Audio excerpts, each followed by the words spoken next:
तो बच्चे हम लोग लेक्चर नंबर 2 लेकर के आ गए हैं। इससे पहले कल हम लोगों ने पहला लेक्चर देखा था, जो है वैद्युत आवेश एवं कूलाम का नियम। उससे रिलेटेड यानी उस चैप्टर में हम लोग शुरुआत में कुछ आवेश के बारे में पढ़े थे। आवेश कैसे उत्पन्न किया जाता है, फिर आवेश कितने प्रकार के होते हैं, टाइप्स ऑफ चार्ज देखे थे, ठीक है। और उसके बाद फिर आवेश के कुछ महत्वपूर्ण तथ्य देखे थे, ठीक है। तो ये सब देख लिए थे और आज उससे आगे हम लोग लेक्चर नंबर 2 लेकर के आए हैं। तो उम्मीद करते हैं कि आपने लेक्चर नंबर 1 देखा होगा। अगर नहीं देखा होगा तो जा करके जो है एजुकेशनल स्टडी पर जो है लेक्चर नंबर 1 को आप देख सकते हैं। और उसके बाद आपसे रिक्वेस्ट भी है कि इस चैनल को सब्सक्राइब कीजिए, शेयर कीजिए अपने दोस्तों के साथ फेसबुक पर और व्हाट्सएप पर, ठीक है। तो चलिए बिना टाइम वेस्ट किए हुए लेक्चर नंबर 2 आज हम लोग क्या करते हैं, शुरू करते हैं। देखिए, आइए कुछ रिवीजन करा देते हैं। रिवीजन में सबसे पहले क्या कि आवेश कैसे उत्पन्न हुआ था। कल हम लोगों ने देखा था कि कोई क्या थी, एक कांच की छड़ हमने लिया था, एक रेशम की डोर लिया था। उसके बाद दोनों को आपस में क्या किया गया था, रगड़ा गया था, ठीक है। रगड़ने के उपरांत ये दोनों वस्तुएं यानी कांच की छड़ और रेशम की डोर, ये दोनों क्या हो गए थे, आवेशित हो गए थे। आवेशित क्यों हुए थे, आवेशित इसलिए हुए थे क्योंकि यहाँ से इलेक्ट्रॉन का क्या हुआ था, स्थानांतरण हुआ था, ठीक है। इलेक्ट्रॉनों के स्थानांतरण के कारण ये दोनों वस्तुएं क्या हो गई थी, आवेशित हो गई, ठीक है। और बताए गए आवेश कितने प्रकार के होते हैं, 2 प्रकार के, एक धनावेश और एक ऋण आवेश, यानी एक पॉजिटिव, ठीक, और एक क्या होता है, निगेटिव, एक पॉजिटिव और एक निगेटिव, ठीक है। तो आवेश जो है इसको किसने बताया था, बेंजामिन फ्रैंकलिन ने बताया था कि आवेश 2 प्रकार के होते हैं, पॉजिटिव और निगेटिव।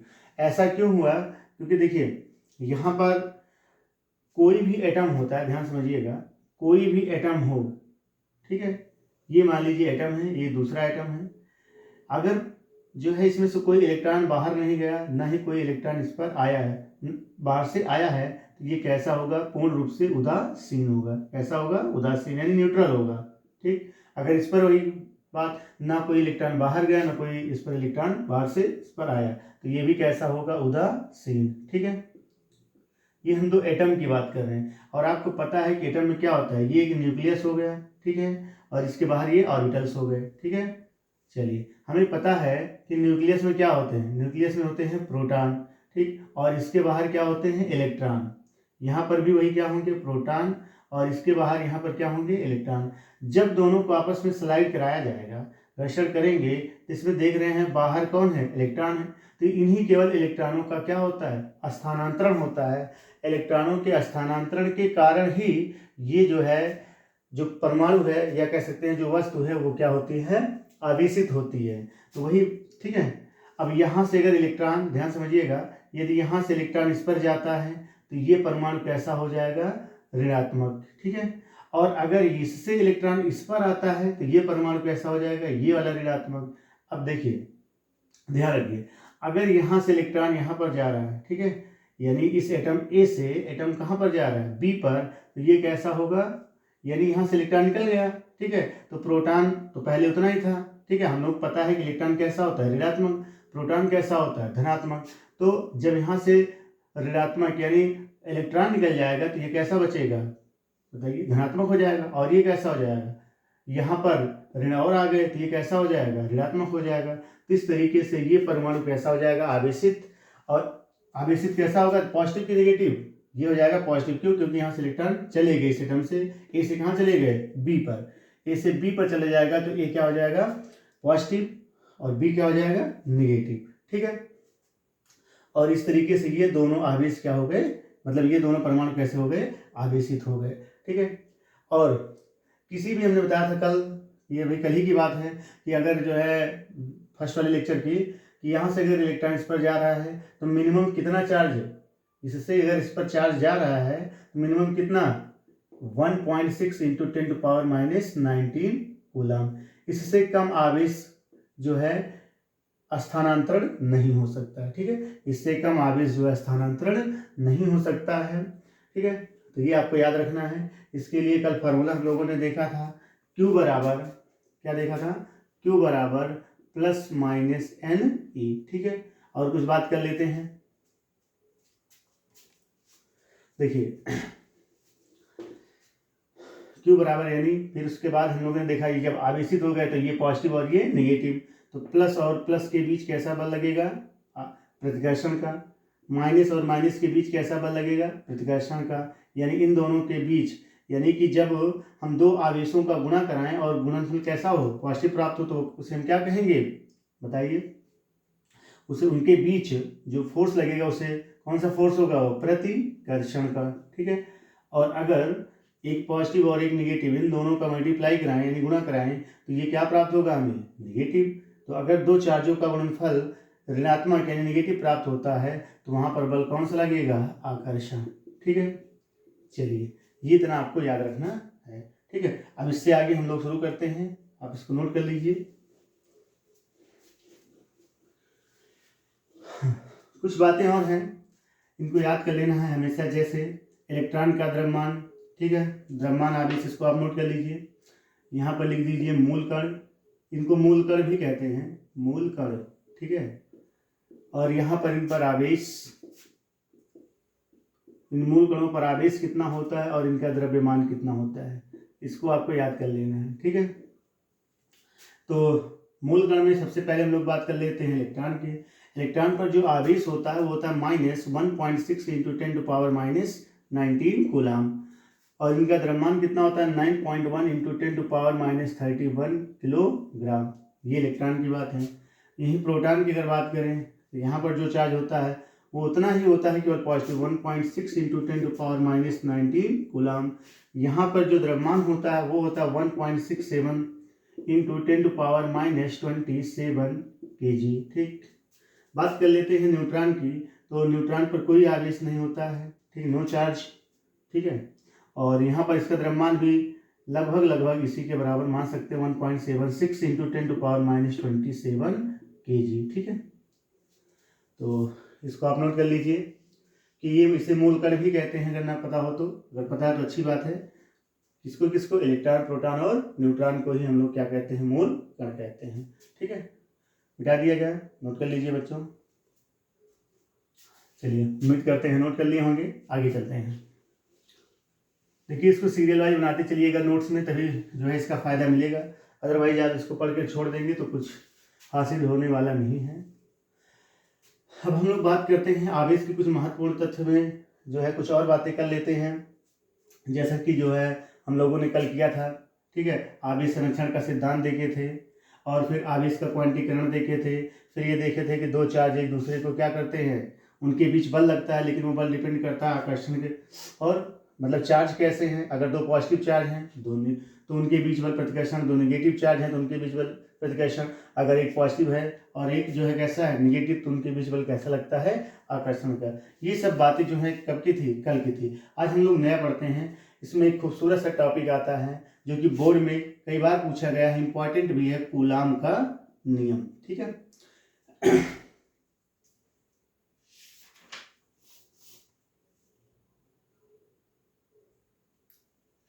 देखिए इससे पहले थोड़ा सा एक बात और समझ लेते हैं कि आवेश का स्थानांतरण, ठीक है ना, यानी आवेशों का स्थानांतरण कह सकते हैं, आवेशों का स्थानांतरण। कि अगर कोई मान लीजिए ये वस्तु है, ये क्या है, कोई वस्तु, ठीक है, इस पर जो चार्ज है, ठीक है, और इसके बगल ये दूसरी वस्तु है, ये कैसी है, ये दूसरी वस्तु है। अभी आप ये समझिए कि किसी एक वस्तु की सहायता से दूसरी वस्तु को कैसे हम लोग क्या कर सकते हैं, आवेशित करते हैं। समझ में आया? अगर हमारे पास कोई एक आवेशित वस्तु है तो उसकी सहायता से हम दूसरी वस्तु को कैसे क्या करते हैं, आवेशित करते हैं। ठीक है, अगर ये पॉजिटिव है तो ये भी पॉजिटिव हो जाए, ये नेगेटिव है तो ये नेगेटिव हो जाए, ये हम कैसे कर पाते हैं। ठीक है, इसी के अंतर्गत हम पढ़ते हैं आवेशों के स्थानांतरण में। ठीक है, तो यहां पर हम लोग देख लेते हैं सबसे पहले कैसे आवेश को दे सकते हैं, मतलब कैसे आवेश को स्थानांतरण कर सकते हैं। सबसे पहली विधि है चालन विधि। कौन सी विधि? चालन विधि। ठीक है, जिसको हम लोग कहते हैं कंडक्शन मेथड। क्या कहते हैं? Conduction method. आप समझ पा रहे हैं हम क्या कहना चाहते हैं? हम ये कहना चाहते हैं कि अगर हमारे पास कोई वस्तु है, ठीक है, अगर वो निगेटिव चार्ज है, कैसा है? निगेटिव चार्ज है, तो दूसरी वस्तु है ये कैसा है? उदासीन है। हम ये चाहते हैं कि ये वस्तु भी उसी तरीके से हो जाए, अर्थात ये निगेटिव है तो ये भी निगेटिव हो जाए। वो कैसे होगा? वो पहली उसी में हम पहली विधि पढ़ने चल रहे हैं। कौन सी विधि? चालन विधि। तो देखिए चालन विधि क्या होता है, ठीक है, इसको हम कंडक्शन मेथड भी कहते हैं। देखिए इसमें मान लीजिए कि ये हमारे पास कोई एक वस्तु है, ये कैसा है? उदासीन, ठीक है, ये कैसा है? उदासीन। हम ये चाहते हैं कि ये उदासीन वस्तु जो है कैसा हो जाए? बताइए, निगेटिव हो जाए, यानी कि ये इसके ऊपर जो चार्ज आ जाए वो कैसा चार्ज आ जाए? ऋणात्मक चार्ज। तो इसको ऋणात्मक चार्ज करने के लिए हम लोग क्या करेंगे? कोई एक दूसरा जो है कंडक्टिव, वो कह सकते हैं कि चालक लाएंगे, और ये कैसा हो? निगेटिव हो। ये कैसा हो? निगेटिव। इन दोनों को क्या करा दें? स्पर्श करा दें, यानी इन दोनों को हम लोग स्पर्श करा देंगे। स्पर्श कराने पर क्या होगा? स्पर्श करा करके इन दोनों को, ठीक है, उसके बाद क्या कर दिया जाए? अलग कर दिया जाए। तो अलग करने पर देखेंगे कि इस पर जो निगेटिव चार्ज था, ठीक है, स्पर्श कराने के बाद इस पर भी कुछ निगेटिव चार्ज आ जाएंगे, ठीक है। लेकिन हाँ, अब यहाँ पर बड़ी बात ये आती है कि क्या दोनों पर चार्ज बराबर आएंगे, कि किसी पर कम या किसी पर ज़्यादा आएगा? इसकी बात करते हैं।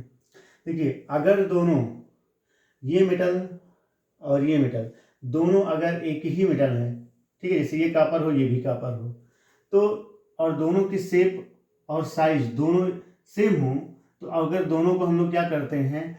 स्पर्श कराते हैं, तो यहाँ से जितना भी चार्ज है आधा चार्ज इस पर क्या हो जाएगा?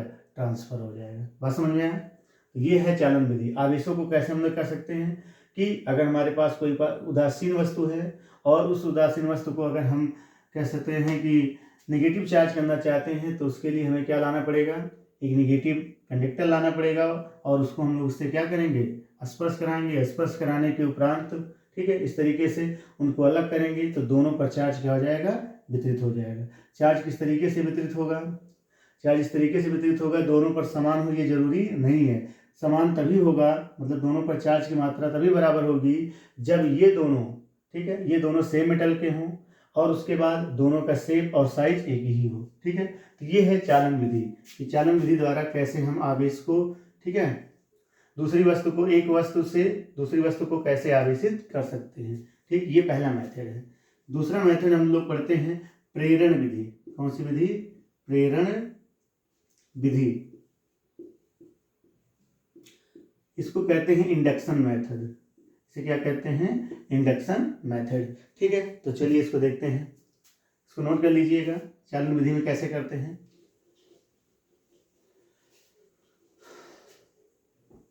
देखिए प्रेरण विधि में क्या करेंगे? प्रेरण विधि का मतलब यहाँ पर ये है कि बिना स्पर्श कराए, ठीक है, बिना स्पर्श कराए हम कैसे किसी एक वस्तु को, ठीक है, किसी एक वस्तु की, मतलब किसी एक आवेशित वस्तु की सहायता से दूसरी वस्तु को हम कैसे आवेशित करते हैं। उसके लिए देखिए, ये मान लीजिए हमारे पास कोई क्या है? निगेटिव चार्ज, ये जो है कोई बॉडी है, ठीक है, और यहाँ पर क्या रखा गया? कोई उदासीन है। ये कैसा है? ऋणात्मक। ये कैसा है? उदासीन है, ठीक। उदासीन का मतलब ये हुआ इस पर कि जितने इस पर पॉजिटिव चार्ज है उतने ही इस पर क्या होंगे? निगेटिव चार्ज होंगे। बात समझ में आया? ठीक। हम ये चाहते हैं कि ये पूर्ण रूप से कैसा हो जाए? निगेटिव हो जाए। उसके लिए हम लोग क्या करेंगे?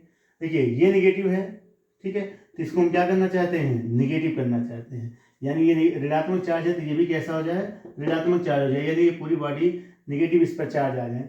उसके लिए हम क्या करेंगे? देखिए जैसे यहाँ पर अगर ये उदासीन है तो इस पर जितना धन आवेश है उतना ही क्या होगा? ऋण आवेश। अब देखिए इन दोनों को एक दूसरे के समीप लाएंगे, इन दोनों को एक दूसरे के क्या करेंगे? समीप लाएंगे। समीप लाने पर होगा क्या? देखिए इसमें जितने प्लस हैं उतने ही माइनस हैं, उदासीन तभी तो होगा, जितने प्लस हैं उतने ही माइनस हैं। और यहाँ पर क्या है? ऋणात्मक की अधिकता है, तो यहाँ पर निगेटिव और निगेटिव, यहाँ पर निगेटिव है ही है, यहाँ पॉजिटिव निगेटिव दोनों हैं। यहाँ निगेटिव और निगेटिव के बीच कौन सा बल लगेगा? प्रतिकर्षण। प्रतिकर्षण बल लगने के कारण यहाँ पर देखिए, यहाँ पर क्या आ जाएगा? Positive charge. यहाँ पर क्या आ जाएगा? Positive charge. और यहाँ पर कैसा हो जाएगा, नेगेटिव चार्ज। बात समझ में आया कैसे भाई, ये क्या है, नेगेटिव, ये कैसा है, उदासीन। इसमें जितने पॉजिटिव हैं उतने ही क्या हैं, नेगेटिव हैं, ठीक है। उसके बाद हम लोग क्या करेंगे, उसके बाद हम इसको एक दूसरे के समीप लाएंगे। समीप लाने पर देखेंगे कि नेगेटिव चार्ज है तो ये इलेक्ट्रॉन को क्या करेगा, इधर की ओर कर देगा, ठीक है। उसके बाद आप चाहें तो इसको क्या कर दीजिए, अर्थ से अटैच कर दीजिए। इसे करा दीजिए अर्थ से, ठीक है। इसको अर्थ से अटैच करा देंगे तो ये क्या हो जाएगा, ये यहाँ से इलेक्ट्रॉन निकल जाएगा और इसको क्या कर देगा, उदासीन, ठीक है, पॉजिटिव वाले को। और फिर इस पूरे पर क्या हो जाएगा, ऋणात्मक चार्ज आ जाएगा। इस पूरे पर क्या आ जाएगा, ऋणात्मक चार्ज आएगा। तो ये दो विधि है कि अगर कोई नेगेटिव है तो नेगेटिव कैसे करना है। इसी तरीके से अगर हमें किसी उदासीन पिंड को कैसा करना है, धनात्मक बनाना है, यानी कि उसके ऊपर हम ये चाहते हैं कि पॉजिटिव चार्ज आ जाए, तो उसके लिए हमें क्या करना पड़ेगा, एक पॉजिटिव पिन को लाना पड़ेगा उसके समीप, और फिर यही इंडक्शन मेथड से हम उसको क्या कर सकते हैं, पॉजिटिव कर सकते हैं, ठीक है। तो चलिए ये हो गया।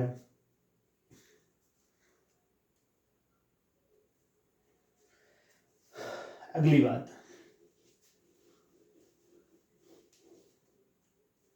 बात कर लेते हैं यहाँ पर कि अगले नोट पॉइंट में आप इसको नोट कर सकते हैं, ठीक है। नोट पॉइंट में ये नोट कर सकते हैं कि अगर ये मान लीजिए हमारे पास ये कोई क्या है, पदार्थ है, ये क्या है, कोई पदार्थ है, ठीक है। और ये पदार्थ कैसा है, चालक, कैसा है, चालक, ठीक है। अगर हम इस पर बाहर से इस पर चार्ज देते हैं, ठीक है, इसको आवेश देते हैं, तो ये आवेश क्या होगा, चालक है, तो पूरे बॉडी पर एक समान रूप से क्या हो जाएगा, वितरित हो जाएगा। क्या हो जाएगा, वितरित हो जाएगा। लेकिन अगर ये आपका क्या है, अचालक, क्या है, अचालक है, तो यहाँ पर अगर आप चार्ज देंगे, जिस स्थान पर चार्ज देंगे चार्ज वहीं पर क्या रहेगा, रुका रहेगा। यानी चार्ज पूरे जो है पिंड पर, ठीक है, ये वितरित नहीं होगा, या हमेशा कह सकते हैं कि ये पूरे बॉडी पर वितरित नहीं होगा। अगर ये आपका कंडक्टर है तो इस पर चार्ज देंगे तो ये पूरे जो है कंडक्टर पर फैल जाएगा। अगर ये आपका इंसुलेटर है, नहीं अचालक है, इसको चार्ज देंगे तो चार्ज आप जिस स्थान पर देंगे चार्ज उसी स्थान पे बना रहेगा, ठीक है। चलिए अब हम लोग सीधा आ जाते हैं कूलाम के नियम पर। कहाँ पर आ जाते हैं, कूलाम का नियम।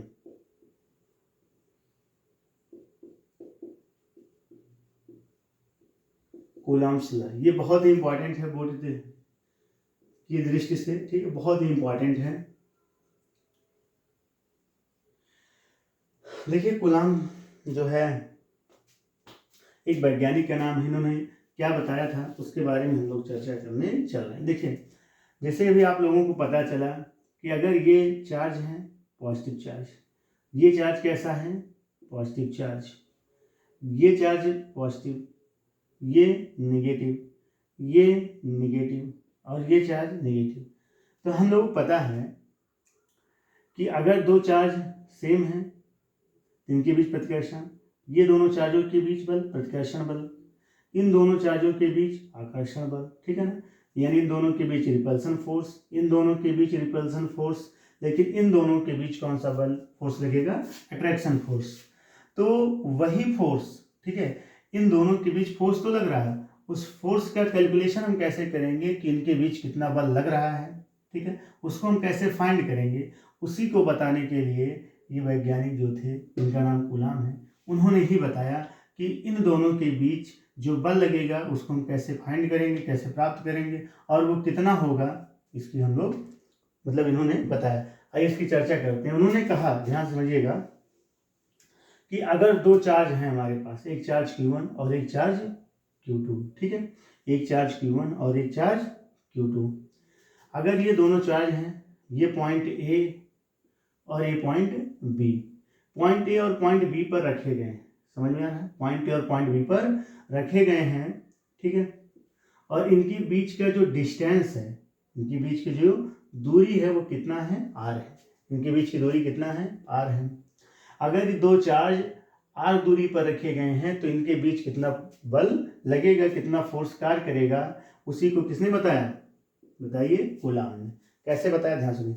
उन्होंने कहा कि अगर, एक बात और ध्यान दे दीजिए नोट पॉइंट में, कि कूलाम का नियम कब वैलिड है, जब दो चार्ज, जैसे दो चार्जों के बीच चार्ज Q1 और ये चार्ज Q2, जब दोनों चार्ज रेस्ट में रहेंगे, ठीक है, यानी रुकी हुई अवस्था में रहेंगे दोनों चार्ज, तो इनके बीच कूलाम का नियम वैलिड है। जब एक चार्ज रुका हो, दूसरा चार्ज गतिमान हो, ठीक है, ये चार्ज रेस्ट में है लेकिन ये चार्ज कैसा है, Q2 मोशन में है, तब भी इनके बीच जो है कूलाम का नियम वैलिड है। लेकिन अगर दोनों चार्ज Q1 और Q2 दोनों चार्ज कैसे हैं, मोशन में, यानी गति कर रहे हैं, तो इनके बीच जो है कूलाम का नियम वैलिड नहीं है। ठीक है, चलिए इस बात को आप, इम्पॉर्टेंट भी है या आप इसको जानते रहिए, वैसे किताबों में लिखा नहीं मिलेगा, लेकिन आप जान लीजिएगा अगर दोनों चार्ज कैसे हैं, स्थिर हैं, ठीक है, रुके हुए हैं, तब कूलाम का नियम लगेगा। यहाँ पर दोनों चार्ज में से एक चार्ज गतिमान हो और एक चार्ज स्थिर हो, तब भी कूलाम का नियम लगेगा। लेकिन अगर दोनों चार्ज कैसे हो, गतिमान हो जाएं, तो इनके बीच कूलाम का नियम नहीं लगेगा। ठीक है, यानी इनके बीच जो है फोर्स को हम फाइंड नहीं कर सकते, प्राप्त नहीं कर सकते। ठीक है, देख लेते हैं, वीडियो बन रही है, हाँ ठीक है, चलिए देखते हैं क्या है। बिना देखिए, कूलाम ने ये कहा कि अगर हमारे पास दो स्थिर चार्ज हैं, कैसे हैं, दो स्थिर रुके हुए चार्ज हैं, तो इनके बीच जो है बल वो कैसे ज्ञात करेंगे, यानी इनके बीच लगने वाला फोर्स यानी बल, ठीक है ना, इन्हीं दोनों चार्ज, ये जो चार्ज रखे गए हैं Q1 और Q2, इन दोनों के गुणनफल के क्या होता है, अनुक्रमानुपाती। ठीक है ना, यानी इन दोनों चार्जों के बीच लगने वाला बल वो क्या होता है, दोनों चार्जों के गुणनफल के अनुक्रमानुपाती, और इनके बीच जो लगने वाला बल है वो इनके बीच की दूरी पर डिपेंड करता है। दूरी पर कैसे, इनके वर्ग के क्या होता है, व्युत्क्रमानुपाती। ठीक है, इनके बीच की दूरी के वर्ग के क्या होता है, व्युत्क्रमानुपाती होता है। जब दोनों समीकरण को मिलाएंगे तो हमें क्या मिलेगा, F प्रोपोर्शनल टू, ठीक है, Q1 Q2 अपान R स्क्वायर। ठीक है, और इस प्रोपोर्शनल का निशान हटाएंगे तो एक हमें कांस्टेंट मिलेगा स्मॉल k, तो ये हो जाएगा Q1 Q2 अपान R स्क्वायर। ठीक है, और बल है तो बल का मात्रा क्या होता है, न्यूटन। ठीक है, समझ में है। ऐसे ही फाइंड करेंगे कि दो अगर चार्ज हो हमारे पास तो उनके बीच बल कैसे, ठीक है, और कितना लगेगा, उसको इस फार्मूले से ज्ञात कर सकते हैं। तो इनका नियम क्या है कि किन्हीं भी दो स्थिर, ध्यान सुनिएगा, किन्हीं भी दो स्थिर बिंदु आवेशों के बीच, किन्हीं भी दो स्थिर बिंदु आवेशों के बीच कार्य करने वाला वैद्युत बल, ठीक है ना, कार्य करने वाला वैद्युत बल दोनों, देखिए कार्य करने वाला इनके बीच वैद्युत बल दोनों आवेशों के गुणनफल के अनुक्रमानुपाती तथा इनके बीच की दूरी के वर्ग के व्युत्क्रमानुपाती होता है। इसी को कूलाम का नियम कहते हैं। याद कर लीजिए, क्या बताया फिर से, दो स्थिर बिंदु आवेशों के बीच लगने वाला वैद्युत बल दोनों आवेशों के गुणनफल, ठीक है, के अनुक्रमानुपाती तथा इनके बीच की दूरी के वर्ग के व्युत्क्रमानुपाती होता है। और इन दोनों समीकरण को मिला लेंगे, इस तरीके से समीकरण बनेगा। F बराबर क्या आ जाएगा, K Q1 Q2 अपान R स्क्वायर। ठीक है, अब देखिए जहां पर K क्या है, जहां K क्या है, K को हम लोग जो स्मॉल K है इसको हम लोग कूलाम स्थिरांक भी कह सकते हैं। क्या कह सकते हैं, कूलाम स्थिरांक। ठीक है, कूलाम स्थिरांक। अब देखिए कूलाम स्थिरांक का जो मान होता है वो होता है 1/4 पाई एप्सिलॉन 0। ठीक है ना, क्या होता है K का मान 1/4 पाई एप्सिलॉन 0। और अगर इनको हम सॉल्व करें, इनकी जो वैल्यू आती है वो आता है 9, ठीक है, 9 × 10⁹ कितना आता है, 9 × 10⁹ कितने का मान, इतने का मान। ठीक है, और इसका मात्रक क्या निकलेगा, इसका मात्रक हम लोग यहाँ से कैलकुलेट कर सकते हैं। ठीक है, यहाँ हो जाएगा न्यूटन मीटर स्क्वायर बटे coulomb square, newton metre square बटे कूलाम, कूलाम और सी भी लिख सकते हैं, कूलाम स्क्वायर। ठीक है, चलिए और आगे बात करते हैं। यहाँ तक आप नोट कर लीजिए पहले इसको।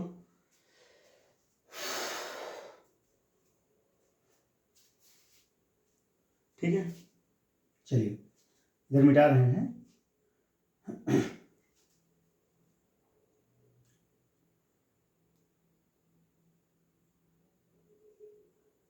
कि क्या है, कूलाम स्थिरांक, ये मान होगा इतना। ठीक है, चलिए और मिटाते हैं। अब देखिए इनके बीच यहां पर अभी क्या है बताइए, वायु है। क्या है? वायु या निर्वात, वायु या निर्वात, ठीक है, मतलब कोई भी मीडियम नहीं है। तो यहाँ पर जो हम लोगों ने देखा एक कांस्टेंट लिखे थे 1/4 पाई एप्सिलॉन 0। 4 तो कांस्टेंट है, पाई आप जानते हैं। एप्सिलॉन 0 क्या है? एप्सिलॉन जो 0 को बोलते हैं वायु या, ठीक है, वायु या निर्वात की वैद्युतशीलता, ठीक है, क्या बोलते हैं? वायु या निर्वात की वैद्युतशीलता। और इसका जो मान होता है वो होता है 8.85 इंटू 10⁻12। कितना होता है? 8.85 इंटू 10⁻12। आगे मात्रक, मात्रक यही होगा, ठीक है, क्या आ जाएगा? कूलम स्क्वायर बटे, कहाँ गया ये, ठीक है, ये इधर चला जाएगा, कूलम स्क्वायर बटे न्यूटन इंटू मीटर स्क्वायर, ठीक है, ये आप नोट कर लीजिए। एप्सिलॉन 0 को क्या कहते हैं? वायु। इसको पढ़ते हैं एप्सिलॉन 0, ठीक है, तो ये इसको कहते हैं क्या है? निर्वात या वायु की वैद्युतशीलता, जिसका मान इतना होता है 8.85 इंटू 10⁻12, ठीक है, इसका मात्रक कूलम स्क्वायर बटे न्यूटन मीटर स्क्वायर। चलिए और देखते हैं आगे, ठीक है, मिटा दिया जाए। चलिए देखिए, अगर इनके बीच मान लीजिए कोई मीडियम भरा है, ठीक है, मान लीजिए इनके बीच क्या भरा है? कोई माध्यम भरा है, ठीक है, उस माध्यम को हम क्या मान ले रहे हैं? कैपिटल के। क्या मान ले रहे हैं? कैपिटल के, ठीक है। इनके बीच क्या भरा है? कोई मीडियम। तब इनके बीच जो लगने वाला बल है वो कैसे डिपेंड करेगा, वो आपको देखना है। Capital F dash. देखिए जब निर्वात या वायु था इन दोनों के बीच तो फोर्स आपका ये था, एफ बराबर के Q1 Q2 upon R square. लेकिन जब इनके बीच क्या भरा गया है? कोई परावैद्युतांक रखा गया है, तो एफ डैश बराबर क्या हो जाएगा? एफ डैश बराबर 1/4 पाई एप्सिलॉन 0। यहाँ पर हम लोग एक वही परावैद्युतांक के और फिर इन दोनों चार्जों का गुणनफल यानी Q1 Q2 बटे आर स्क्वायर, ठीक है। इस समीकरण को लिख लीजिए कब? जब इनके बीच कोई परावैद्युतांक भरा हो, यानी कि कहने का मतलब क्या है? इनके बीच कोई मीडियम है, इन दोनों चार्जों के बीच में कोई माध्यम भरा हो, तो उसके लिए जो बल लगे, फोर्स का फार्मूला होगा वो एफ डैश बराबर 1/4 पाई एप्सिलॉन 0 के Q1 Q2 upon R square. ये क्वेश्चन नंबर कितना हो गया? 2। अच्छा देखिए इस समीकरण 1, चलो ये सॉरी इसको 3 मान लीजिए, या इसको 3 आप कह दीजिए, ठीक है, इसको आप 4 कह दीजिए। अब देखिए 3 और 4 में क्या आपको सिमिलर दिख रहा है? 4 में आप इसको ऐसे भी लिख सकते हो, देखिए यहाँ पर थोड़ा सा इसका मान भी आप अगर आप रखेंगे तो एफ बराबर 1/4 पाई एप्सिलॉन 0, के का मान बताया गया पीछे, ठीक है, Q1 Q2 बटे आर स्क्वायर, ठीक है, मात्रक आपको पता ही है क्या होता है? न्यूटन, ठीक है। तो यहाँ से आप इसको देख सकते हैं। अब यहाँ पर देखिए ये समीकरण नंबर कितना था? 3। 3 और 4 में देखेंगे, इसको आप भाग दे देंगे तो देखिए क्या हो जाएगा? F dash upon F, F dash upon F बराबर, इसको आप रखेंगे तो सब कैंसिल हो जाएगा, मिल जाएगा आपको 1/k। क्या मिल जाएगा? 1/k। तो यहाँ से आपको मिलेगा एफ बराबर क्या मिलेगा? k into F dash, k into F dash, ठीक है। तो आपने क्या देखा? आपने ये देखा कि जब इनके बीच कोई माध्यम भरा हो तो जो इनके बीच फोर्स लगता है, ठीक है ना, ये पहले वाला फोर्स है, ये जब इनके बीच मीडियम भरा गया तब का फोर्स है। तो आप यहाँ से ऐसे भी कह सकते हैं कि एफ डैश बराबर एफ अपान क्या चीज? के, ठीक है। यहाँ से आपने ये देखा कि जो इनके बीच में जब मीडियम कोई भरा गया, माध्यम भरा गया, तो जो फोर्स था एफ डैश वो पहले वाला, जब इनके बीच मीडियम नहीं भरा गया था उस बल का कितना है? 1/k गुना है। तो इसका मतलब क्या हुआ? किसमें आप भाग देंगे? एफ में भाग देंगे किससे? के से। तो ये वैल्यू क्या आ जाएगी? कम आएगी। कम आएगी, इसका मतलब एफ डैश का मान क्या हो जाएगा? कम हो जाएगा। तो यहाँ से आप कह सकते हैं F dash is less than F, ठीक है, F dash is less than F. कहने का मतलब क्या है कि अगर दो चार्ज, दो आवेश, ठीक है, दो आवेश अगर निर्वात में रखे गए हैं या इनके बीच कोई माध्यम नहीं भरा गया है, तो यहाँ पर जो फोर्स होगा वो ज़्यादा होगा किसकी तुलना में? जब इनके बीच कोई माध्यम भरा गया हो तब, ठीक है। यहाँ तक आपके समझ में आ गया होगा, ठीक है। इसके बाद हम लोग आगे पढ़ते हैं। इसको मिटा दिया जाए, ठीक है। अब देखिए के को क्या कहते हैं, के की भी चर्चा कर लेते हैं। के को कहते हैं माध्यम, ठीक है ना, माध्यम की वैद्युत इसको हम लोग क्या कहते हैं, माध्यम का परावैद्युतांक कहते हैं, सॉरी माध्यम का परावैद्युतांक, ठीक है। इसे हम लोग क्या नाम देते हैं, माध्यम का परावैद्युतांक। और यहाँ पर नोट पॉइंट इसको आप बना के लिख सकते हैं, निर्वात या वायु के लिए, निर्वात या वायु के लिए, वायु के लिए के का मान 1, पॉइंट नंबर 1। पॉइंट नंबर 2 में आप लिख सकते हैं जल के लिए के का मान 81, ठीक है ना।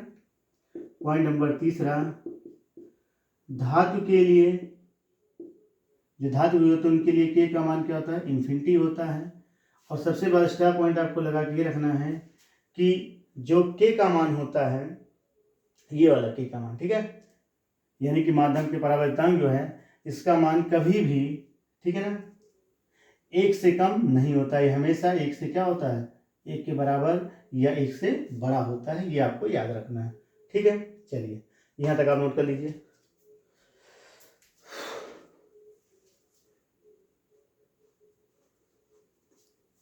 ठीक, नोट हो गया। चलिए अब आगे और चर्चा करते हैं। देखिए यहाँ पर ये फार्मूला है आपका, ये भी नोट कर सकते हैं कि पीछे आया भी था कि के बराबर, ठीक है, यहाँ पर गुणे में आया था, देखो के इंटू एप्सिलॉन 0 आया था ना।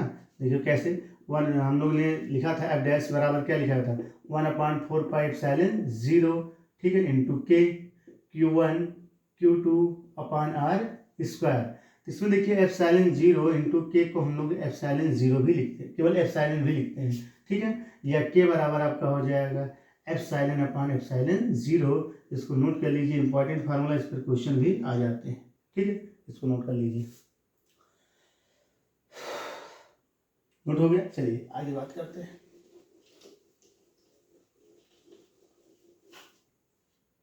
देखिए बात कर लेते हैं जो फोर्स था, ठीक है, इनके दिशा की बात कर लेते हैं। कहाँ की बात कर लेते हैं, दिशा, डायरेक्शन की, ठीक है ना। देखिए हमने ये कहा कि ये कोई चार्ज है Q1, ये कोई चार्ज है Q2, ये इस पर बल लगाएगा, ठीक है, ये वाला Q1 मान लीजिए इस पर Q2 पर बल लगाता है। चलो सपोज कर लेते हैं ये पॉजिटिव है और ये भी कैसा है, पॉजिटिव है, ठीक है। ये वाला इस पर बल लगाएगा, अच्छी बात ये वाला इस पर बल लगाएगा, ठीक है, ये समझ। अच्छा ये वाला इस पर बल लगाएगा किधर की ओर, इधर की ओर, किधर की ओर, किधर की ओर, किधर की ओर, किधर की ओर लगाएगा हमें मालूम नहीं है। तो जान लीजिए कि जब भी फोर्स का डायरेक्शन याद करना हो तो आप नोट पॉइंट में भी डाल सकते हैं।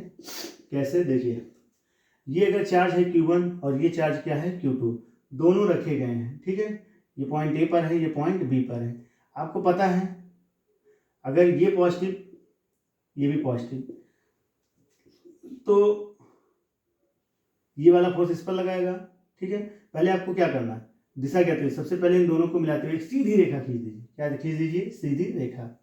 ये वाला फोर्स इस पर लगाएगा, ठीक है। अगर पॉजिटिव है तो क्या करेगा, अपने से दूर धक्का देगा, ठीक है, समझ में आ रहा है ना। अगर ये चार्ज पॉजिटिव है और ये भी पॉजिटिव है तो ये क्या करेगा, एक दूसरे को प्रतिकर्षित करेंगे। तो ये वाला इस पर बल लगाएगा इधर की डायरेक्शन में, यानी किधर की ओर, सीधा एकदम इसके लाइन ज्वाइनिंग में, ठीक है ना, इधर की ओर बल लगाएगा। और वो बल कितना होगा, देखिए इसके द्वारा इस पर लिखा लग रहा है, यानी Q1 के द्वारा किस पर लग रहा है, Q2 पर। तो इसको हम 1 और इसको 2 मान सकते हैं। तो 2 पर लग रहा है किसके द्वारा, 1 पर, इसका डायरेक्शन इधर की ओर, ठीक है, समझ में आया। चलिए अब ये वाला बल जो है Q2 बल किस पर लगाएगा, Q1 पर, किधर की ओर, इसकी लाइन ज्वाइनिंग में, ठीक है, यानी जो लाइन सीधी रेखा खींची जा रही है इस पर लगेगा। और ये वाला इस पर बल लगाएगा कितना, इधर की ओर, ठीक है ना, सीधा इधर की ओर, क्योंकि ये भी पॉजिटिव है, ये भी पॉजिटिव, तो ये भी इसको क्या करेगा, प्रतिकर्षित। तो इस पर बल कितना लगेगा, F, ठीक है, ये लगाएगा इस पर, यानी 1 पर कौन लगाएगा, 2। तो इसको हम लोग प्रदर्शित करते हैं F1 2 से। तो सबसे इंपॉर्टेंट बात क्या है कि ये दोनों बल परिमाण, ठीक है ना, परिमाण में कैसे होंगे, एकदम बराबर, परिमाण में यानी मैग्नीट्यूड में क्या होंगे, बराबर। परिमाण में हम लिख सकते हैं क्या होंगे, बराबर। लेकिन दिशा में कैसे हैं, विपरीत। दिशा में कैसे हैं, विपरीत। ये बात हमेशा याद रखना, चाहे कोई दो पॉजिटिव हो, चाहे कोई दो नेगेटिव हो, चाहे एक पॉजिटिव हो और चाहे एक नेगेटिव हो, हमेशा जो फोर्स लगेगा वो फोर्स हमेशा कैसा लगेगा, दोनों एक दूसरे के अपोजिट लगाएंगे यानी विपरीत लगाएंगे। चलिए समझ में आ गया। ये पॉजिटिव इस पर लगाएगा बल इधर की ओर, याद कर लेना, ये वाला बल इस पर लगाएगा इधर की ओर, ठीक है। लेकिन अगर हम बात करें एक को पॉजिटिव कर दें और एक को नेगेटिव, देखिए ये नेगेटिव और ये पॉजिटिव, तो अब देखिए ये वाला नेगेटिव, ठीक है, ये इस पर बल लगाएगा किधर की ओर, अपनी ओर, इधर की ओर खींचेगा, ठीक है, समझ में आ रहा है। ये इस पर बल लगाएगा किधर की ओर, इधर की ओर खींचेगा, और ये वाला इस पर बल लगाएगा अपनी ओर, ये भी खींचेगा, अर्थात इधर की ओर। बात समझ में आया। देख रहे हैं यहाँ पर भी कैसे हैं, अपोजिट है फोर्स, तो फोर्स हमेशा कैसे लगते हैं, अपोजिट लगते हैं। तो क्लियर हो गई बात, तो हम लोगों ने दिशा भी जान लिया। देखते हैं लंबा टाइम कितना हो गया, बहुत लंबी वीडियो नहीं बनाएंगे। तो 36 मिनट हो चुके हैं, कुछ और पढ़ा दिया जाए या बंद कर दिया जाए। आइए कुछ क्वेश्चन सॉल्व कर लेते हैं इससे रिलेटेड, ठीक है।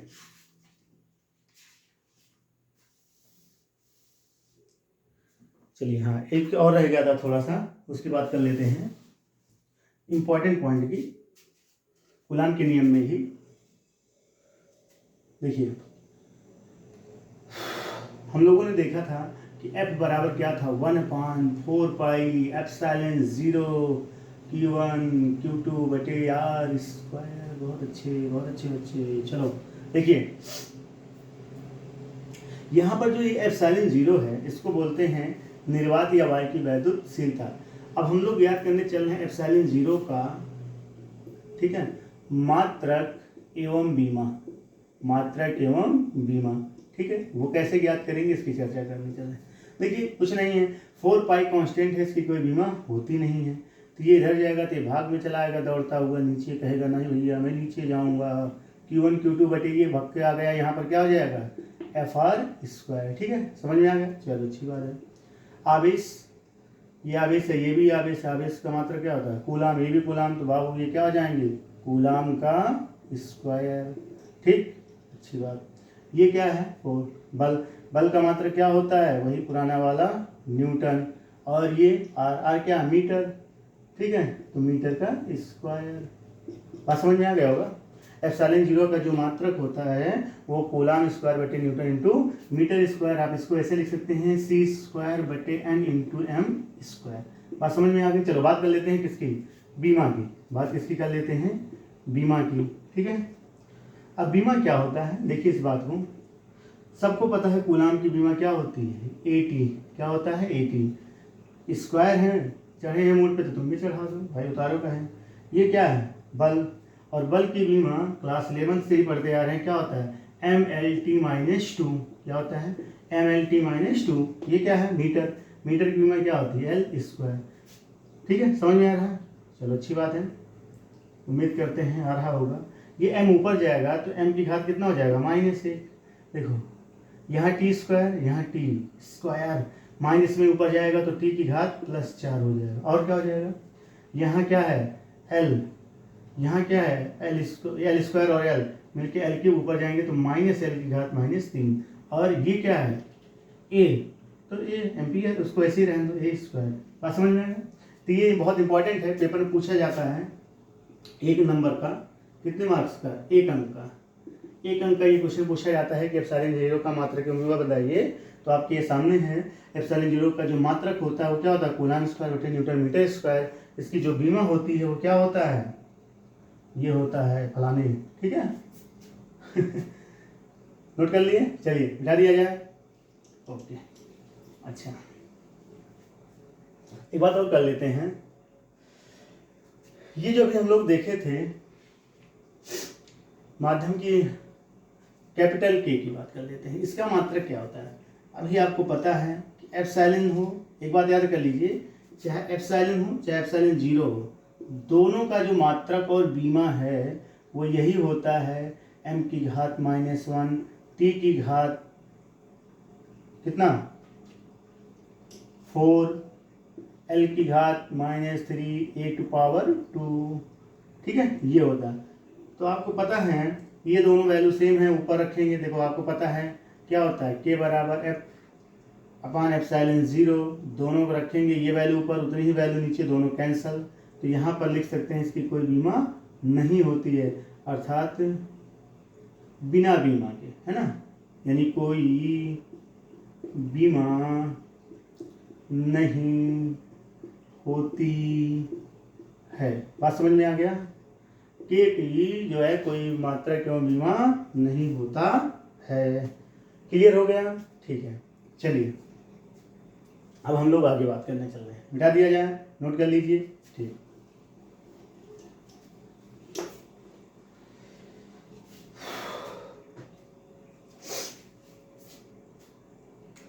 तो चलिए, टाइम ज़्यादा हो रहा है, आई थिंक 41 मिनट का वीडियो बन भी चुका है। तो चलिए वीडियो कहीं पर संपन्न करते हैं। बच्चों आपसे रिक्वेस्ट है कि इस लेक्चर को पूरा देखिए, उसके बाद ज़्यादा से ज़्यादा करके इस लेक्चर को शेयर करिए और हमारा सपोर्ट कीजिए। ठीक है बच्चों, गुड नाइट। गुड नाइट इसलिए कह रहा हूँ बच्चों क्योंकि हम रात को इस समय 11:30-12 बज रहे हैं, तब बना रहे हैं। ठीक है, धन्यवाद।